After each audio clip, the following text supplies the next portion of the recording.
Welcome back, folks. In this episode, I'm going to use Wendy's Beefalo Friedrich to farm the walrus camp and fight the first deerclops.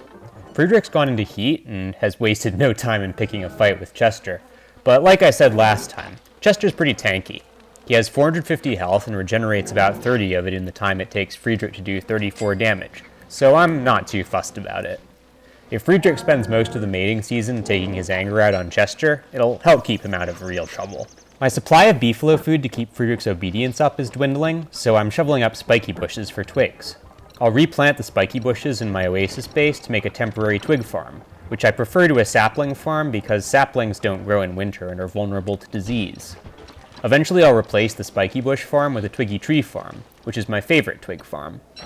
I'm wearing armor here to reduce the damage from harvesting cactus. My hot thermal stone keeps me warm even though I've taken the beefalo hat off.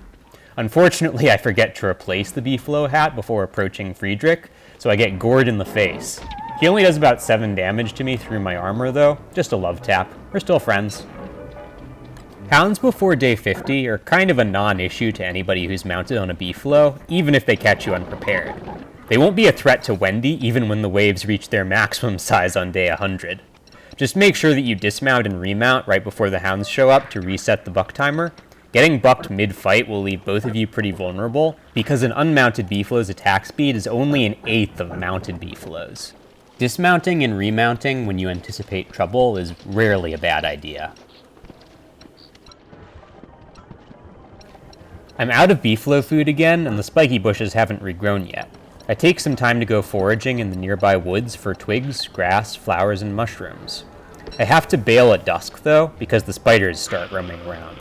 I cannot overstate how big of a threat mobs that travel in large groups and defend each other pose to a beefalo in heat, because if the beefalo attacks one of them, it'll get swarmed by all of them. If you're not riding it, its reduced attack speed will prevent it from doing meaningful damage in retaliation, and since it can't kite without your guidance, it'll get absolutely demolished. As if that wasn't all bad enough, you'll be locked out of the mounting animation while your beefalo is taking persistent damage, making it almost impossible to regain control of the situation. These kinds of dangerous mobs include, but are not necessarily limited to, spiders, pengulls, bees and killer bees, frogs, pigmen, and bunnymen. If your beefalo gets into a fight with any of these folks, my advice is that you break up the fight immediately by playing the pan flute or reading Wickerbottom's sleep spell book. Then remount and leave before the fighting can start again. For some reason, I've been carrying this big stack of pinecones in my inventory all game. I'm not sure why. The only trees I generally recommend growing in abundance in your base are twiggy trees. Since I've hauled them around this far, I decide to plant them in a group and burn them for charcoal when they're grown. If I didn't have the pinecones on hand, I would have just burned the birchnut trees that spawn naturally in the oasis. Whenever a beefalo in heat goes off screen, there's a chance it'll have a baby. Normally I find baby beefalo to be a liability, but in this case I was really happy because it gave me a chance to bring Friedrich's original herd back from extinction. I think I'll name her George Eliot. Even if you don't want to deal with a baby beef, I strongly recommend against attacking one directly, as this will cause the parent to become aggressive to you. Even if you try to cheat the aggro system by riding the parent and having it attack its child, the parent will just become aggressive to you the next time you dismount. I'm leaving my piggyback at this campfire and replacing it with log armor. This is because I'm about to fight mactusk. Mactusk is one of the few enemies in the game with a ranged projectile attack, which means Friedrich won't absorb his damage for me. But if I drop my beefalo hat and wear my helmet for protection from the walrus man's blow darts, Friedrich will become aggressive to me and I'll have no protection from the cold. Wearing the beefalo hat with body armor and a hot thermal stone is a pretty safe compromise, and it'll also protect me from most other enemies in the extremely likely event that Friedrich bucks me midway through the fight. I don't recommend fighting mactusk with a beefalo in heat unless you have this full setup, because there are a lot of things that can go horribly wrong. Generally, I'd advise against fighting mactusk with a beefalo in heat at all, but I wasn't lucky enough to get the triple mactusk set piece in this world, so I know my opportunities to fight him will be pretty limited. I'm just being a little greedy for a walking cane and tam o' shanter. You'll notice I left Friedrich unsupervised near a spider nest for quite a while there. Don't do that, it's dumb.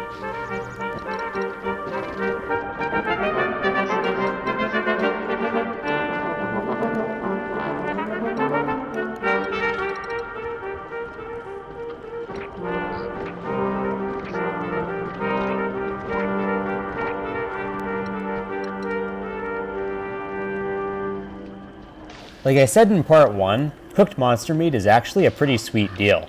19 hunger sated for just 3 health? Yes, please. The cooked batwing also heals 8 health, so I finished that meal at a profit of 38 hunger satiation and 5 health. I lost 10 sanity, but again, I'm trying to stay insane so that Friedrich can spend more time boxing with shadows. That being said, I don't really want to fight shadows alone while I'm down in the caves, so I craft a top hat.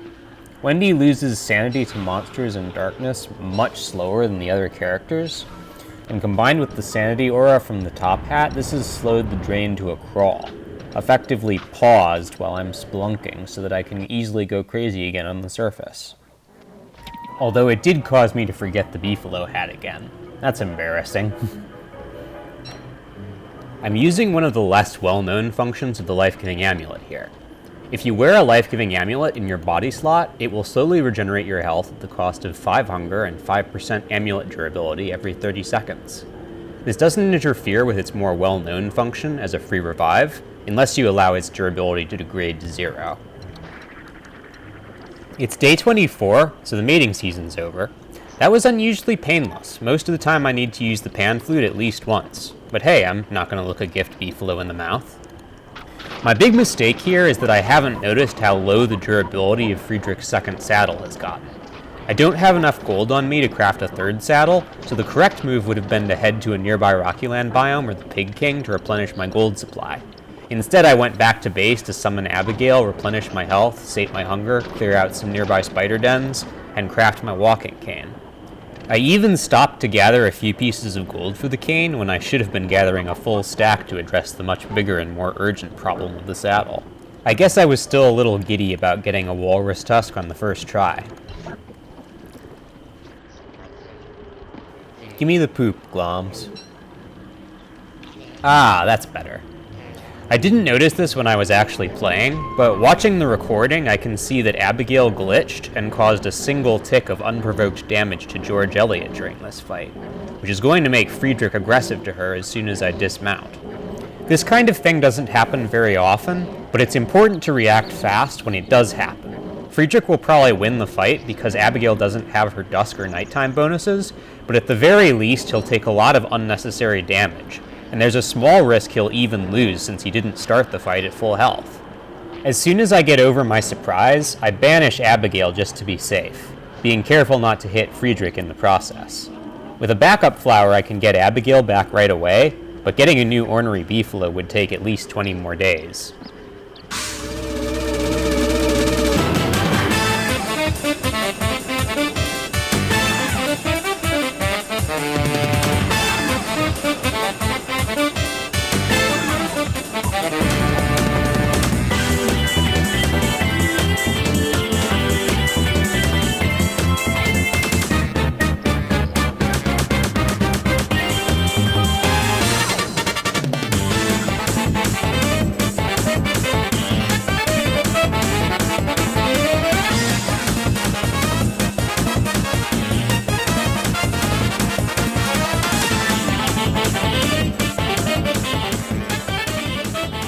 I finally reap what I sowed when I neglected to gather enough gold earlier.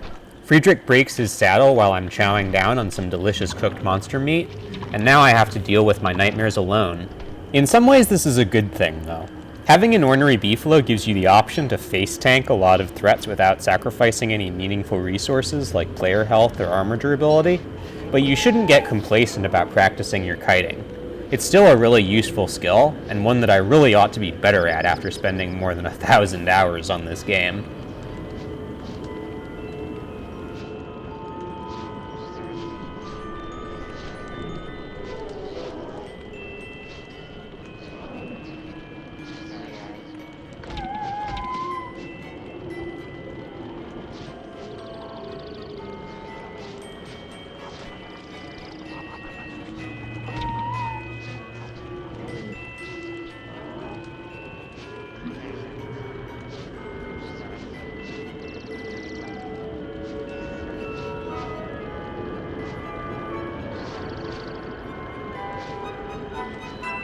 If I leave Friedrich hungry and alone in the base while I gather gold for a new saddle, he'll lose a ton of his domestication.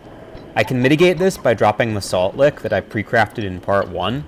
It doesn't grant any domestication, but it prevents domestication from decreasing due to starvation, so it saves my progress. I also note that it's been 3 days since I last fought mactusk, so he should have respawned by now.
I love Deerclops' moan. Even though he's one of the easier bosses in the game and I've beaten him dozens of times, hearing that sound in the distance on a cold winter night still gives me chills. Someone at Clay did a fantastic job with it. Deerclops has a special mystique to him that I don't quite get from any other bosses except Klaus, the Shadow Pieces, and the Ancient Fuel Weaver. Most of the hostile creatures in the continent are motivated by hunger, just like you. Others have similar basic relatable goals, like how tall birds, beefalo, moose goose, and dragonfly will violently defend their offspring. But deerclopses don't seem to care about food or reproduction. They target inanimate buildings over living beings, unless living beings try to stop their rampage. It's like they derive sustenance just from the act of destroying civilization. Maybe they were involved in the downfall of the ancients. Maybe that's why Maxwell fears them. Speaking of which, it's a little worrying that I haven't found him yet. I hope he didn't sneak past me and go straight for my base.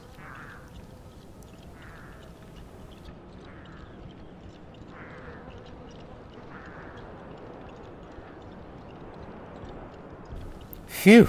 Okay, here we go.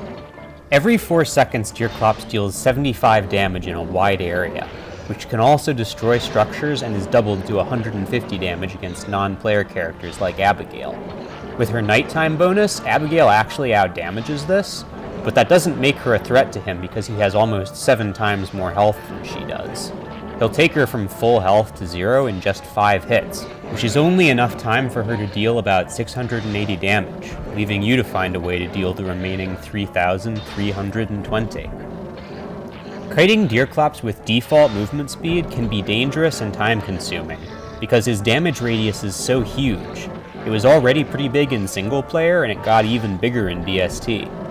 Even with a 4-second delay between his attack animations, you'll only be able to hit him twice before you gotta start moving away again. So by choosing to kite him, you end up reducing your own damage per second by 75%. Losing damage per second is never a trivial thing in a game where the central, eponymous conflict is the race against time before your hunger must be sated. But fighting Deerclops puts you on the clock in even more ways than normal because of the risk of freezing to death from environmental damage, not to mention the insanity aura that's sure to have you swimming in nightmares before long. This problem can be mitigated by kiting him with a movement speed bonus. Wolfgang and WX have move speed bonuses as character traits, and other characters can gain bonus move speed by using a walking cane, a road, cobblestones, a yellow amulet, or a beefalo. Cumulative bonuses can increase the number of hits you can safely land before dodging by up to 6 times. The cumulative bonuses of a cane and a road alone will allow you 5 hits per dodge if you time it well. Beefalo move speed with a standard saddle allows 4 hits, but since I'm garbage at kiting, I'm erring on the side of 3. My thermal stone's gone cold, so I'm switching to the Beefalo hat for warmth. I know that Friedrich's buck timer is about to run out because I've been watching the clock, so I need to find a save opportunity to bail. Dismounting and remounting mid-fight would not be safe. Friedrich benefits from Deerclops' halved damage against players, so long as he's mounted, but if he bucks me, Deerclops will wipe the floor with him.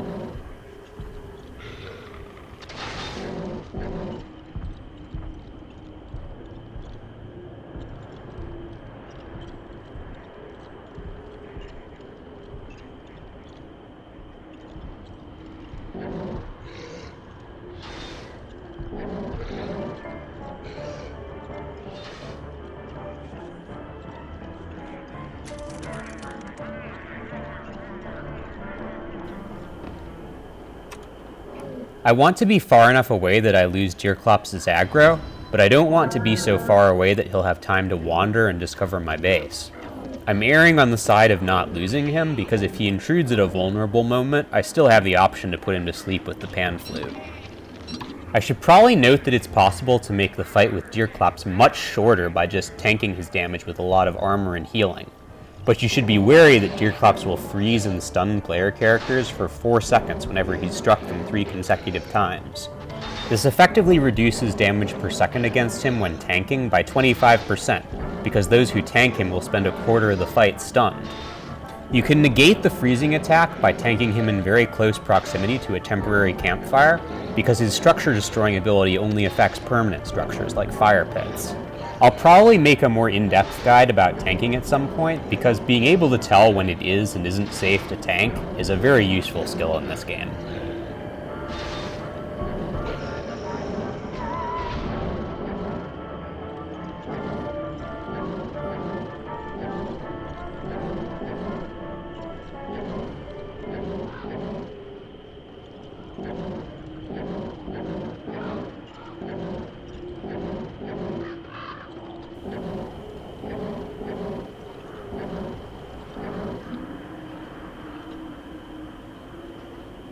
Anyway, that's it for this episode, folks. Next time I'll finish Friedrich's domestication, fight Moose Goose, and prepare for my fight with Dragonfly. Please don't forget to like and subscribe if you enjoyed the video. Later!